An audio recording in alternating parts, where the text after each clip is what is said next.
Hello भाइयों, आप लोग कैसे हैं। इससे पहले का जो वीडियो है उसे आप लोग देख लीजिएगा, तब ये आज का ये वीडियो आप लोग को अच्छी तरह से समझ आएगा। चलिए तो आज का ये अपना ये वीडियो स्टार्ट करते हैं। आप लोग को बता दइए, खान सर का जो पीडीएफ है हिस्ट्री का, उसी से हम लोग देख रहे हैं।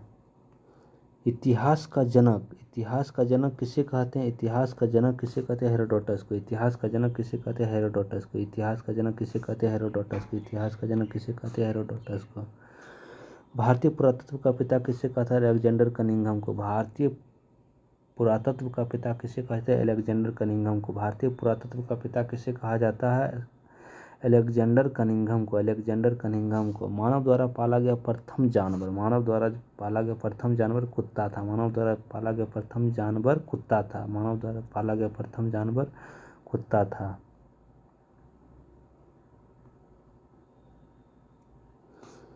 किस काल को माइक्रोलिथ कहा जाता है? किस काल को माइक्रोलिथ कहा जाता है? मध्यपाषाण काल को। किस काल को माइक्रोलिथ कहा जाता है?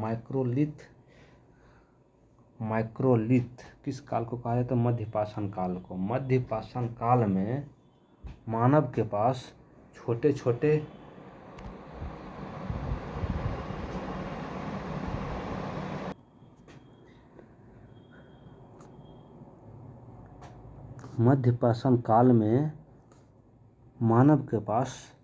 आदि मानव के पास छोटे छोटे हथियार को माइक्रोलिथ के नाम से जानते हैं। इसलिए माइक्रोलिथ किस काल में है? तो मध्यपाषाण काल में। किस काल में मानव अखेटक शिकारी था? किस काल में मानव अखेटक शिकारी था? पुरापाषाण काल में। पुरापाषाण काल में मानव अखेटक यानी कि शिकारी था। पहली बार चावल का साक्ष्य कहाँ मिला है? तो इलाहाबाद के कोले ढाबा से। ये तो हम लोग देख लिए हैं पहले ही। किस स्थान से पहली बार चावल का साक्ष्य मिला? तो इलाहाबाद के कोले ढाबा से। इलाहाबाद के कोले ढाबा से चावल का प्राचीनतम साक्ष्य मिला था। मानव द्वारा खोजी गई सबसे पहला धातु तांबा है। मानव द्वारा खोजी गई सबसे पहला धातु तांबा है। मानव द्वारा खोजी गई सबसे पहला धातु तांबा है। मानव द्वारा खोजी गई सबसे पहला धातु कौन है? तो तांबा। सबसे पहले कृषि के प्रमाण कहाँ देखने को मिला है? तो मेहरगढ़ में। सबसे पहले कृषि के प्रमाण कहाँ पर देखने को मिला है? मेहरगढ़ में। मैहरगढ़ कृषि का प्रमाण देखने को मिला है। सबसे पहले चावल का साक्ष्य ये तो देख लिए, इलाहाबाद के कोले ढाबा में मिला था। इलाहाबाद के कोले ढाबा में। आग का आविष्कार किस काल में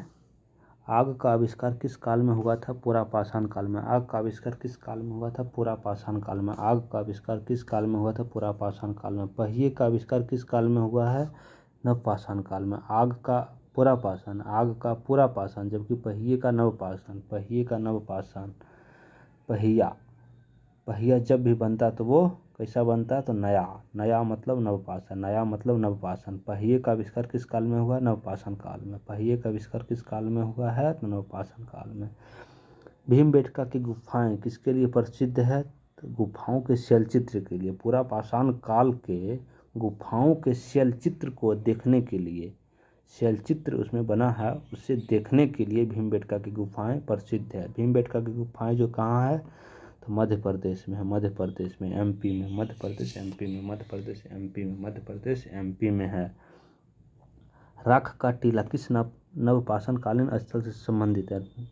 राख का टीला किस नवपाषाणिक स्थल से संबंधित है? संगन कल्लू।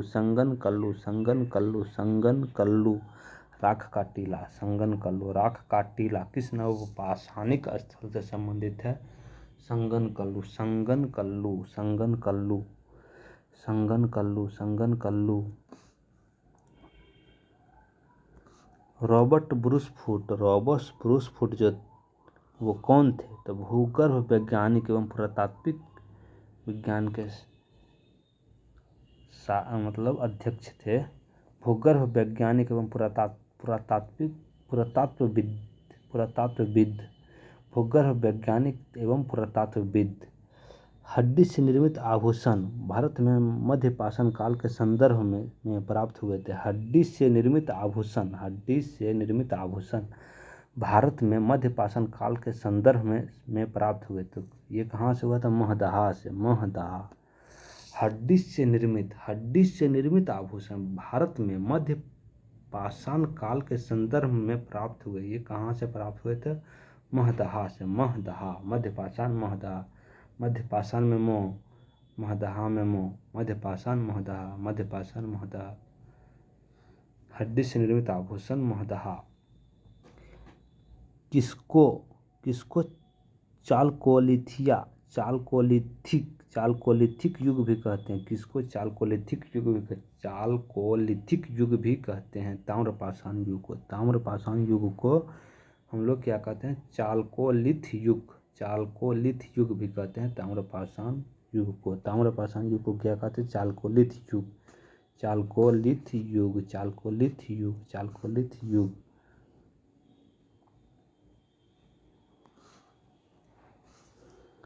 कोपेनहेगन संग्रहालय के समग्र से पाषाण, कांस्य और लोह युग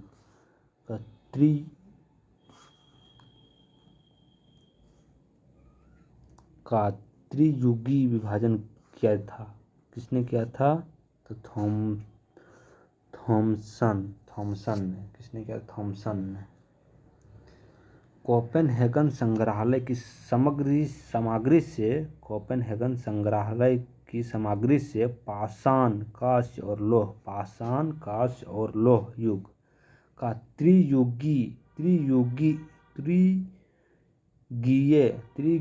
त्रियुगीय विभाजन किया था। किसने किया था? थॉमसन ने। किसने किया था त्रियुगीय विभाजन? थॉमसन ने किया था।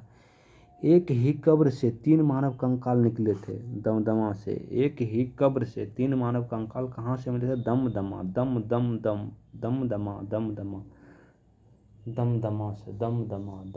से। एक ही कब्र से 3 मानव कंकाल कहाँ से मिले थे? दमदमा से। भीमबेटका की गुफाएं कहाँ स्थित है? मध्य प्रदेश के रायसेन जिले में अब्दुल्लागंज। मध्य प्रदेश के रायसेन जिले के अब्दुल्लागंज में। भारतीय पुरातत्व सर्वेक्षण किस मंत्रालय के अधीन है? संस्कृत मंत्रालय। भारतीय पुरातत्व सर्वेक्षण किस मंत्रालय के अधीन है? तो संस्कृत मंत्रालय। भारतीय पुरातत्व सर्वेक्षण विभाग जो है किसके अधीन है? तो संस्कृत के मंत्रालय के अधीन है। संस्कृत मंत्रालय के अधीन है। राष्ट्रीय मानव संग्रहालय कहाँ पर है? राष्ट्रीय मानव संग्रहालय कहाँ पर है? भोपाल। राष्ट्रीय मानव संग्रहालय कहाँ पर है? तो भोपाल में। राष्ट्रीय मानव संग्रहालय कहाँ पर है? भोपाल में। राष्ट्रीय मानव संग्रहालय कहाँ है? भोपाल में।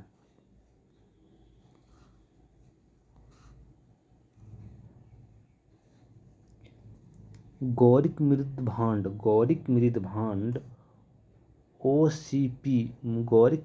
OCP का नामांकन हुआ था हस्तिनापुर।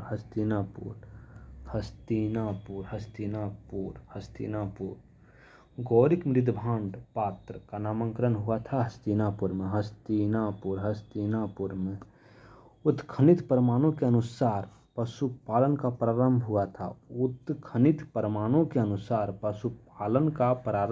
था। मध्यपाषाण काल में। कब हुआ था? तो मध्यपाषाण काल में। उत्खनित प्रमाणों के अनुसार पशुपालन का प्रारंभ हुआ था तो मध्यपाषाण काल में। उत्खनित प्रमाणों के अनुसार पशुपालन का प्रारंभ कब हुआ था? मध्यपाषाण काल में ही पशुओं का पालन का प्रारंभ हुआ था। मध्यपाषाणिक प्रसंग में पशुपालन के प्रमाण जहाँ से मिले वह स्थान है आदमगढ़। मध्यपाषाणिक प्रसंग में पशुपालन के प्रमाण जहाँ से मिले वह स्थान कौन सा है? तो आदमगढ़।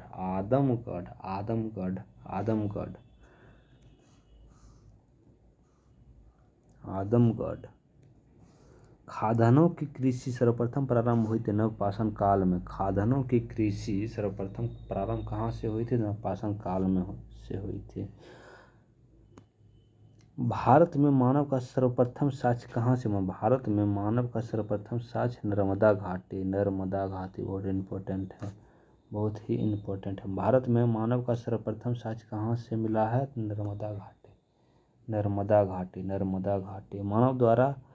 मानव द्वारा सर्वप्रथम प्रयुक्त अनाज है जो जौ है। मानव द्वारा खोजा गया सबसे पहला अनाज जौ, जौ, जौ, जौ। भारतीय उपमहाद्वीप में कृषि के प्राचीनतम साक्ष्य प्राप्त हुए।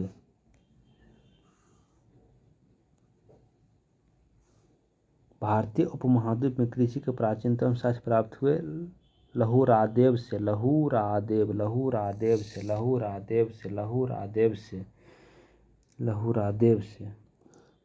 किस एक पुरास्थल से पाषाण संस्कृति से लेकर हड़प्पा सभ्यता तक के संस्कृति अवशेष प्राप्त हुए? मेहरगढ़। किस एक पुरास्थल से पाषाण संस्कृति से लेकर हड़प्पा सभ्यता तक के संस्कृति अवशेष प्राप्त हुए? मेहरगढ़ से, मेहरगढ़ से।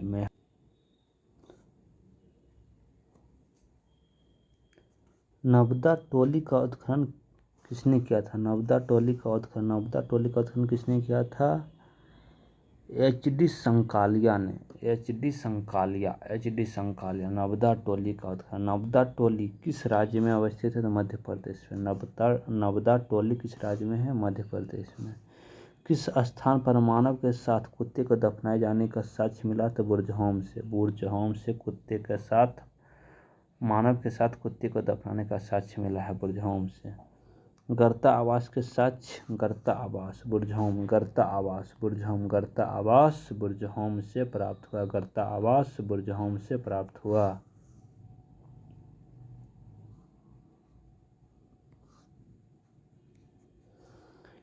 विंध्य क्षेत्र के किस शिलाश्रय से सर्वाधिक मानव कंकाल मिले हैं? विंध्य क्षेत्र के किस शिलाश्रय से सर्वाधिक मानव कंकाल मिले हैं? लेखिया से।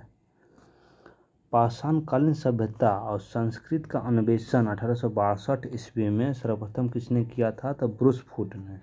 पाषाणकालीन सभ्यता तथा संस्कृति का अन्वेषण 1862 ईस्वी में सर्वप्रथम किसने किया था? तो ब्रूस फूट ने किया था। किसने किया था? ब्रूस फूट ने किया था। ब्रूस फूट ने किया था। भारतीय प्राक इतिहास का पिता किसे? भारतीय प्राक इतिहास का पिता कहा जाता है रॉबर्ट ब्रूस फूट को। रॉबर्ट ब्रूस फूट को। रॉबर्ट ब्रूस फूट को।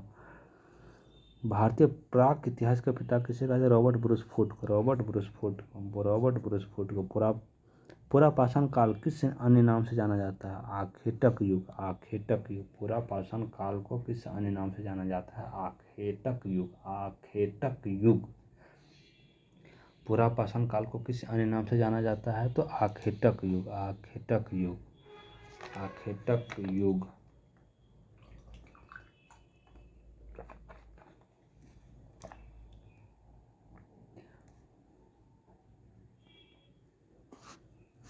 बैल और हल की सहायता कृषि कार्य की शुरुआत किस काल में हुआ था? नवपाषाण काल में। बैल और हल के सहायता से कृषि कार्य की जो शुरुआत हुआ था वो किस काल से हुआ? नवपाषाण काल से। नवपाषाण काल से, जो कि अभी तक होते ही थोड़ा बहुत आ रहा है। नवपाषाण काल से। बैल और हल की सहायता से कृषि कार्य की शुरुआत किस काल से हुआ था? नवपाषाण काल से। नवपाषाण काल से। अग्नि का प्रयोग मानव ने किस काल में करना शुरू किया? नवपाषाण काल में। अग्नि का प्रयोग मानव ने किस काल में करना शुरू किया? नवपाषाण काल में। नवपाषाण काल में। नवपाषाण काल में। नवपाषाण काल में। कब प्रयोग करना शुरू किया? तो नवपाषाण काल में। अग्नि का प्रयोग कब प्रयोग करना शुरू किया? नवपाषाण काल में। भारत के किस स्थल से नवपाषाण काल की संस्कृति के प्राचीनतम साक्ष्य प्राप्त हुए? मेहरगढ़ से। मेहरगढ़। मेहरगढ़। मध्यपाषाण काल का सर्वाधिक प्रमुख लक्ष्य क्या है? मध्यपाषाण काल का सर्वाधिक प्रमुख लक्ष्य क्या है? तो लघु और औजार। लघु और औजार। लघु और औजार, ये सब तो हम लोग देख लिए हैं, देखा हुआ है, ये सब तो देख लिए थे ना। चलिए आज का वीडियो यहीं तक रहेगा भाइयों। आप लोग को आज जब अच्छा लगे तो लाइक सब्सक्राइब कमेंट कीजिएगा। ये सीरीज आप लोग का भाइयों खान सर का ये जो हिस्ट्री का क्लास है ये चलता रहेगा। आप लोग इस पर थोड़ा सा कमेंट सब्सक्राइब और लाइक कीजिएगा। चलिए थैंक यू।